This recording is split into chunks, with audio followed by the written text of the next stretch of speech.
Hi guys, I'm coming to you with this special recipe, and in Ghana we call it Kelewele.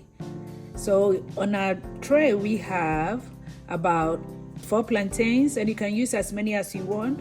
I'm going to use 1 large onions, 2 peppers to your taste, garlic and ginger. So in here I have my blended ingredients, and I am going to start by peeling the plantains.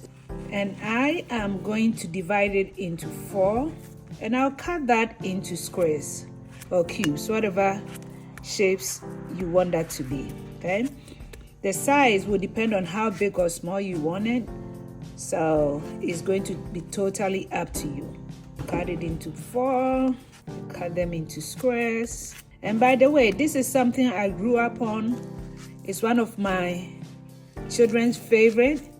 And if you try it, you are going to like it too. So I urge you to try it and share the outcome with me. You are going to enjoy it. It's a delicious snack. It's a delicious dish. You can also use it as a dessert. So whichever way you want to eat it, you can do that as well. So after that, I'm going to add a little bit of salt and season it to taste. So remember, the salt is up to you.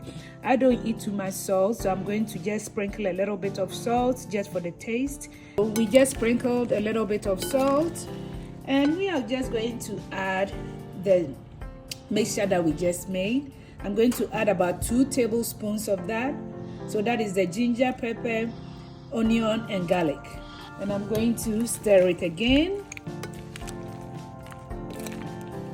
Just coat the plantains with the mixture. That's all you are doing. Okay? And then we set it down for about 1 minute, and we are going to fry that. So this is how the kelewele turned out. As you can see, it looks very yummy. It can be eaten just like this, or sometimes you can pair it with peanuts. All right, thank you for watching, guys. I hope you enjoyed this in your kitchen. Happy New Year. Thank you guys for watching. We'll see you in our next video. Bye-bye.